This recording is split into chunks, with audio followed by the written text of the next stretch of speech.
All right, so yeah, we were talking about suicide and bullying and how and how that has an impact. Yep. I don't know. I mean, I have been bullied a few times. Basically, I was that nerdy kid who never fit in. But I That mean, is kind of like how I was. Like, when I moved here from California, I was basically the ghetto white person because I had to become ghetto due to California.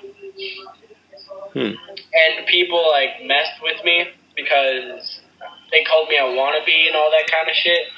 And then I kind of, like, grew out of my ghetto-ness a little bit, and I became really nerdy. And then people started going at me for that. So I've gotten to many of fights, many of fucking getting my ass beat because I tried to fight people 10 times my size. And it's just so hard through all that kind of shit. High school's a bitch with bullying. Holy crap. that usually tends to be the case. It's worse than going through junior high. Junior high was also hell for me. Oh my god.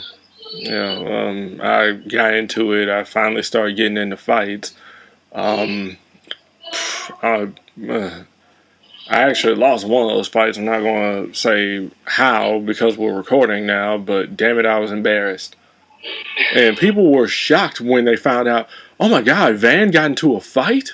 You know, my teachers know me as being very quiet and polite and nice and everything. The fact that I got into a fight just shocked them. They're like, what? Yeah. Everybody kind of was a bit wary of me after that. Like, okay, you know what? We're not going to mess with him. Well, some of them. A lot of other people figured, nah, I'm still going to mess with him. Don't you know? For me, it was kind of like the opposite. I got into a fight, but they all expected me to fight. They were more surprised that I either won or lost, depending on the person. And then, but if I won against someone who like had a good reputation there, they started to leave me alone. Except for the friends of that person, then they started fucking with me even more. But if I lost, then everybody starts picking on me because they think I'm weak. I don't know what goes through people's heads when they do that pack mentality, that gang mentality. You know, there's strength in numbers, but yeah, that's if the odds are stacked against you, not when it's the other way around. Yeah, like, this actually happened about 2 weeks ago. My friend Rocco got into a fight with this guy named AJ. Rocco's in 8th grade. AJ is a freshman, and I'm a junior.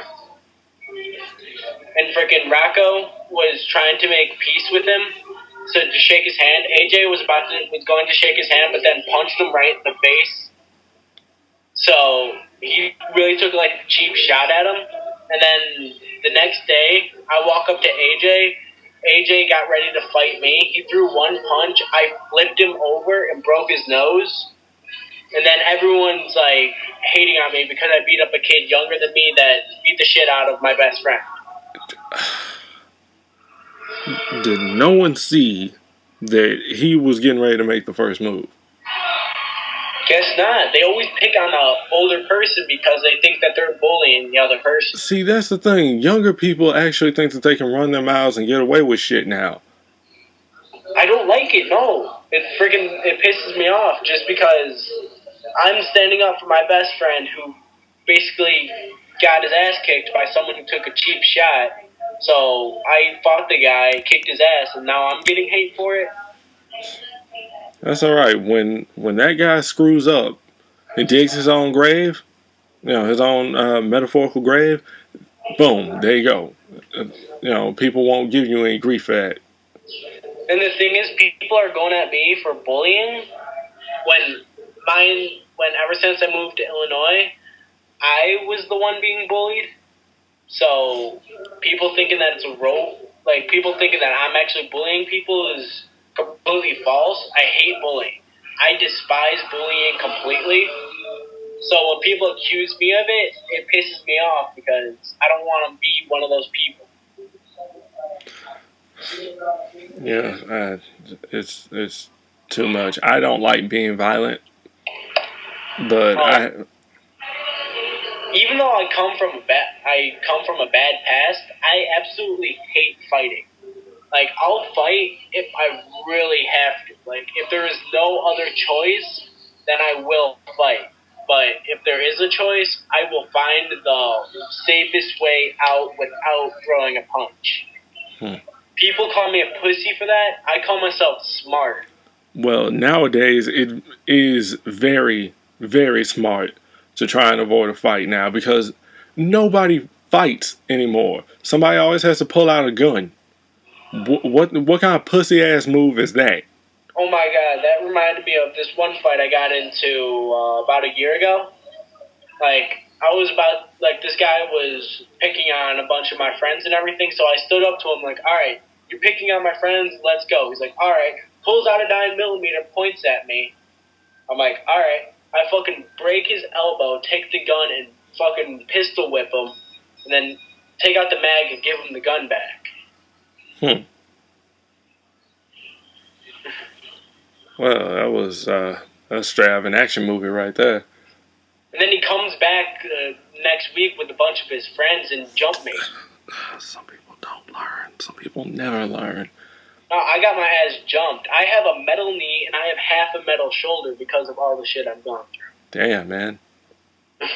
Like, my metal knee, I've been shot in my knee 5-6 times, so I had to get it completely replaced metal. And then my right shoulder, I got my arm twisted behind my back, and my shoulder cracked right in half, and then the end part of it completely shattered, so I had to get it also replaced with metal. Okay, so are you in constant pain?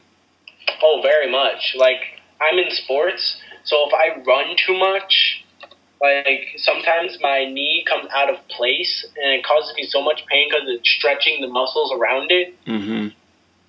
So it sucks because I have to keep rearranging it, and occasionally I'll have to retighten the screws in it myself because I don't feel like causing my parents trouble by going them to the hospital and paying for it. Damn. So I retighten the screws myself, and I put it back into place. If you don't, who will? Exactly.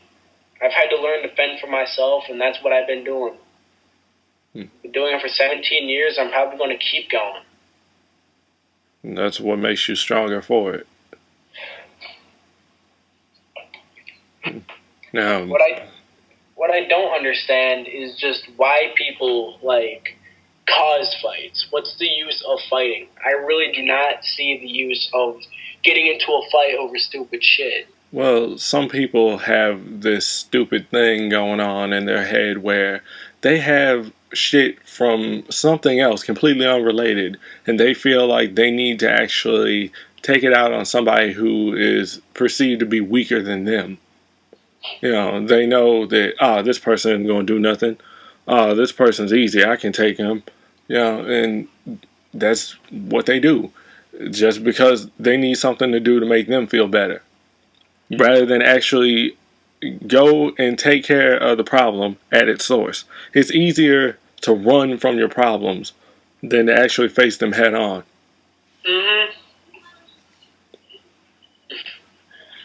I just don't really get why. Like, that's how most bullying is. Like, it starts out, the person that's bullying people normally has, like, their own, like, problems that they're going through. So they take it out on other people. And sometimes it leads them to trouble because they're trying to get their anger out. Like me, I look like a skinny little white boy, but if you get me pissed off and ready to fight, there is no stopping me. The only time someone's ever been able to stop me is breaking a bone, or not really breaking a bone. I've never really broken a bone, but like messing with my already messed up body, or freaking having multiple people come at me. No one person has been able to stop me, not even my father. I've thrown him through my front door, which is about 3 inches thick, and I've thrown him right through it. Damn. because people underestimate how I can be. Like, I don't look like I've got shit on me, but when I'm ready, I know what to do. I took Kung Fu and I took MMA. I'm a 5th degree black belt in Kung Fu and 3-time champion of MMA here in Illinois. Wow.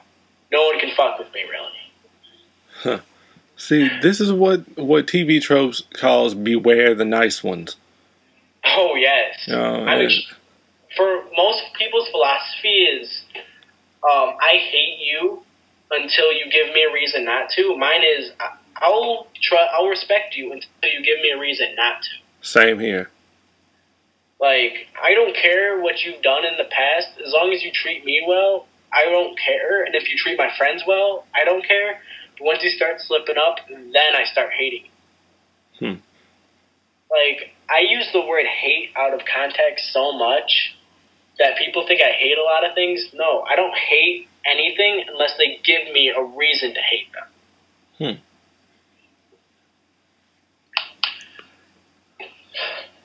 Yeah. Like, my parents think I hate them. I don't hate them. I love my parents to death. They just don't understand what kind of stuff I've been through, and they've been with me my entire life, and they still don't know what I've been through. Yeah, it's really sad. That generational gap will do some shit. It really will. Even my brothers don't know half the shit I've been through. They think I'm a little preppy boy that's done nothing wrong. No. I've caused so much sin in my life that it's not even funny anymore. Like, legit, people have told me that when they look in my eyes, they see all the bad things I've done in my past.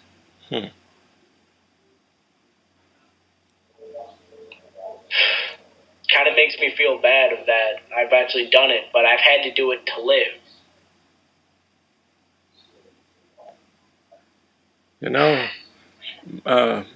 My mom has actually spoken with people that have history like you do, and I'm surprised at how she's been able to console them and help them out.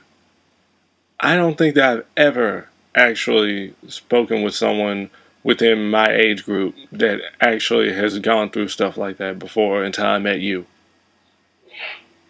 And in all honesty, I'm in awe. No joke. I'm absolutely just in amazement at the fact that you can actually say this stuff that you've actually gone through, and and that you're still here. I mean, I don't know if you have any religious standing or not, but just straight up, that is a blessing. I'll just say that. I've had to learn to deal with shit in my life, so me being here is not that much of a surprise to me, but to other people like you and other people that I've told my story to, people are surprised that I haven't already either put a bullet in my head or walked off a cliff. Because I have, like, all the shit I've been through in 16 of my years, almost 17, they've never seen in any of their life. And I've talked to people much older than me, and they are still in awe that I've been through that kind of shit. But I'm still going strong because I know that this is my philosophy on how people live. People die because they had a purpose on this earth and they fulfilled it, so they were allowed to die. People who try to die but don't means that they haven't served their purpose. I've tried to kill myself many times in the past, but either something goes wrong or someone stops me. That's just showing me that I still have purpose here, that I should keep going on until I solve that purpose. You and I share the same philosophy, bro. I mean, seriously, when my dad died back in 2003, oh my God, seriously, we went to his funeral, right? That church was packed. There were people outside the building. There were people in the foyer and everything. my dad touched so many lives. I was shocked. I was absolutely overwhelmed. And I was thinking, if he had that kind of impact on everybody, what about me? You know, how am I going to do? Because I already started noticing, because I was 13 going on 14 when he died. I was 14 at the time. I already noticed that I started having an impact on people. Hell, one of my best friends, Corey, he has short fuse. Until he started hanging out with me, he was always quick to anger. Now all of a sudden he's a hell of a lot more mellow, and he thanked me for it. I've had such an impact on my teachers that, I mean, they've even acknowledged me as being, oh, well, he's so nice and he's so quiet and polite, and I still have that effect on people. Hell, you even said that I'm one of those people that you have some level of trust with in one of your videos, and I was shocked. I didn't expect you to say that. So, well, just like how you said earlier, like before we started recording, like you said, like you know how I told you, like I helped through so many people through their troubles. Yeah. That then there's like nobody there for me. You're one of those people there for me because I know you. You've even said it. Like that's what gives. Like not many people have that kind of trust with me, and you've actually gained it, which not many people have. Because I don't give my trust out to just anybody because of all the shit that I've been through and all the bullshit I've had to deal with. Yeah, I've learned that you cannot rely on everybody that you meet. Exactly. Because, well, I come from a family that has some issues. I come from a neighborhood that is known to have a whole bunch of bullshit going on. Nobody really actually cares about anybody. But in my family, we do, just not on like that, I got your back all the time kind of mentality. So, yeah, I get what you mean, man. Like, with my family, I don't even trust any of them because I know that they're all going to stab me in the back one of these times, and most of them already have, which would lead to me to a lot of fights that I could have avoided if I just did not trust my family. But now I just stopped trusting my family, and the only people who's really gained my trust is people who listened to me and understood my story. Like, my 16 years, my friends have told me that my life story of my 16 years, I can actually put that into a book already, and that's only 16 years of my life. I was told the exact same thing when I was 16. I mean, just amazing.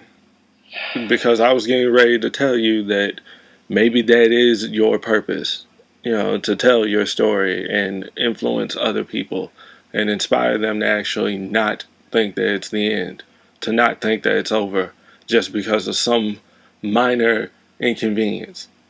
That's a speed bump. That's not a damn roadblock. And if it is a roadblock, pull a fucking U-turn and do something else. Seriously. Exactly.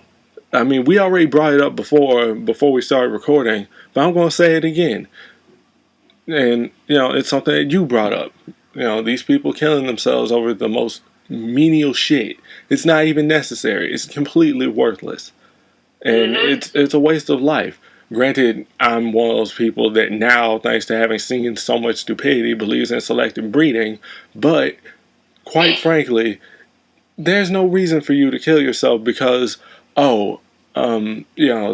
they canceled my favorite show and there's nothing else on anymore. Or,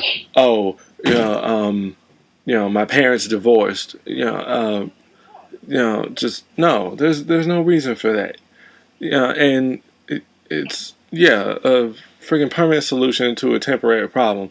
But you need to consider that shit is minor compared to all the other stuff that's going on. You could be living in freaking Somalia right now, or somewhere else in a damn third world country, going through so much other hell compared to, your parents don't get you. That actually brings up a point I was about to bring up. Like, yeah, I've had a pretty damn fucking life. It sucked. But to think, what if I lived my life in an even suckier country? It would have been 10 times worse. that's also what keeps me going. Like, there's people out there suffering more than me. So what's the use of killing myself when I can help so many other people with what's going on with them? And if I die, I could cause a lot more other deaths. First world problems. But see, thank you. Thank you. Because you've given me hope in the youth of America. Because, man, just too many of them are too damn stupid. You know, I mean, the ones that you see on the news, the ones that you see on YouTube doing all this stupid shit, you know, and a lot of people generalize and they think that that's all of us. That's not all of us. No. That's what I hate about, like, the older generation, like our parents and everything. They think all teenagers are like that one group that do stupid shit and kill themselves. They think all teenagers are like that. So they take all teenagers and say, fuck you. When not all the teenagers are like that. When some teenagers are actually trying to do something with their life and actually trying to move forward. And then some of them actually forget that they were teenagers once. Exactly. They might have not have been in a bad, like, as bad as America is now, but they were still teenagers. They still went through shit. And then on the other hand, some of these kids don't realize that, you know, their parents were teenagers once and they've done some of the exact same stupid shit that you're doing. Maybe not as big, but they've done it. Sneaking out at night, hanging out with their friends, doing all sorts of illicit activities that they shouldn't be getting into, you know. And, well, the reason why a lot of them actually stay and do what they do is because they don't want you following in their footsteps. They don't want you making a mistake and messing up your life. So I can understand that. But, you know, in some cases, that's just not it. In some cases, you have a parent who's always played it safe and is just playing overprotective. I don't blame them. I mean, you know, I grew up sheltered, but in all honesty, I want more out of life. So what am I going to do? I'm going to get off my ass and I'm going to start doing stuff. I'm 23 years old, man, and I have not worked a damn day in my life. It's time to start. I don't want to be handicapped. I don't want to be, you know, I don't want to be like emotionally crippled. I mean, hell, I'm already kind of emotionally crippled, seeing as how my dad died when I was 13 years old. You know, and I hadn't had any damn father figures. I didn't have any older male influence growing up these past 10 years. So I had to deal with that. So yeah, I am still kind of angry about that. But, you know, and yeah, I've been feeling down, and I've kind of, you know, beaten myself up because of, you know, oh well, you know, you ain't shit, you ain't ever gonna be shit. Stop even trying. You can't make it. You know, all these awards and stuff that you got in academics, that ain't shit. Yeah, actually, it is. It means that I've put my time and effort into actually trying to do something productive with my life instead of actually going out and getting into the wrong stuff and shortening my life by I don't know how much. Exactly. Like, you know how mothers, like, there's a certain thing that a mother gives you when you're growing up. Like, through growing up, your mother, like, gives you wisdom and all that shit. My mother died when I was 5 years old. She died. And then I had this stepmother who, for the first 3 years before I moved out of California to Illinois, she told me she was my mother. She tried to act like my mother, but I knew deep and down that she was not, and because she did not give, like, that same love or, like, affection that a real mother would.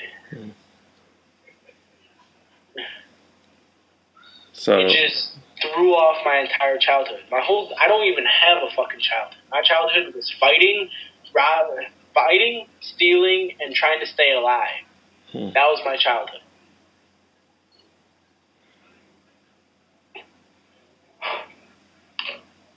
I mean, this might sound like a downer discussion to the people that are going to be listening to it, but I mean, the both of us, we're at a good point in our lives. You know, this is just us reflecting on some of the more negative aspects of being a youth. the sad thing is, all the shit that I've gone through so far, I'm still only 16. I still got a lot more to go. Depending on how you play, it, it could actually either get better or it could get worse, or it could probably just stay the same as it is right now. Yep. All depends, man. Oh. Let me see how far we've been recording. 25 minutes. Yeah, when we get fired up, we go. Yeah. I'm all drained now. I mean, seriously, you could hear my voice tremble when I really got fired up. I don't know if I was on the verge of tears or what, but I mean, I really stand by this stuff, and it really actually hurts me to see so many people throw their lives away for stupid shit. I mean, I'm one of those people. I'm emotional. Okay, I'm an emotional person. So I understand and I feel other people's pain. I'm one of those people who other people come to when they need help. So that's how I am. Like if someone's having like a really difficult time, they call up somebody who's like, "Yo, do you know where Fogel is?" Because Fogel's my nickname. That's what people know me around as. Mm-hmm. So like, you know where Fogel is? They tell them where I'm at. If they know, then they instantly, like 5 minutes after that phone call, they're instantly there with me. And I can relate to so much shit that someone's gone through that I can help them through it. And I can sit down and cry with them if they have to, because I can open up I can really show myself if it's really important. Like, I may not, to some people, I seem like a hard ass and, like, not giving a shit, but really, I'm actually really soft inside. Like, if you really get to me, if you really understand who I am, I'm actually really soft and can really be emotional if I need to be. Yeah, well, you've been through so much that you need to develop a thick skin. Yeah. So, that's understandable. Of course, you're not going to open up to just anybody. Oh, God, no. Some people that expect me to open up to them, like, all right, I go to a therapeutic day school because I have a lot of problems. So they put me in a therapeutic day school. I don't open up to my therapist at all because I don't trust her. I don't feel like she should know anything about me. And I've told her many times to go fuck herself. But to some of the people in that school, I've opened up more to them than anybody because they know, like, they've been through tough times as well. So I can open up to some people in that school, but never to any of the staff. Never. Yeah, I think that's all the more reason why I was majoring in psychology. I mean, some people claim that they're there to help you, but they might not actually be. They're just, you're just another number, just another case file, another paycheck from the state. And I probably shouldn't say this, but yeah, I actually did kind of have a bit of psychological trouble at one point. And well, it didn't really turn out very well. And that changed me. I wasn't really exactly the same. I've never forgotten it. And, being misdiagnosed is very, very common these days. So that's kind of actually influenced me to want to become a counselor or a social worker or whatever. For me, they needed a reason to put me in that school, so they diagnosed me with anger, depression, and bipolar. I am semi-bipolar. Of course I'm fucking depressed, and of course I'm fucking angry. Well, I mean, it doesn't take someone with glasses and a pen and pad to figure that crap out. Exactly. All it takes is a pair of ears and eyes. I've met people outside of like therapy and everything that was able to help me through a lot more shit than any therapist has. And sometimes that's what you really need. Just like my friend John. Like, he was a brother to me. He helped me through so much shit, and then when he died, like, I felt I had nobody, and it seemed like I was alone again, like how I was, like, growing up. I felt I was alone again, like I had to fend for myself and not let anybody in again. Because he was the person I went to. He was my brother, really. Like, not, like, my brothers, yeah, they're there, but they're not there for me. Unlike John, who was, like, my best friend, he was a brother. He killed himself for a stupid reason and then left me here to be alone again. But now I realize that since he's gone, I'm going to carry on what he did to me. I'm going to be there for people. I'm going to help people. I don't like to see people die. Death is something... Here, let me put it as a phrase that can hopefully brighten up this, like, conversation. That's the shit I don't like. I had to, but, like, seriously, death is something that I can't stand, whether it be an accident, disease, or suicide. Death is something that really gets to me, no matter who it is. If I don't know them, death is still something that gets to me. Except for this Amanda Todd. I really did, to be completely honest, I didn't give 2 fucks about her. Yeah, that kind of does actually put us back on topic. Like, she was a whore on the internet, and people bullied her for it, so she killed herself. Okay, people get bullied daily. You actually got a reason to be bullied. You're going on every freaking website that you could show your tits on, and you showed your tits. Of course you got bullied. Now, I've had a few disparaging comments on some of my videos. I haven't actually had suicidal thoughts. I have felt a little bad about some of those comments.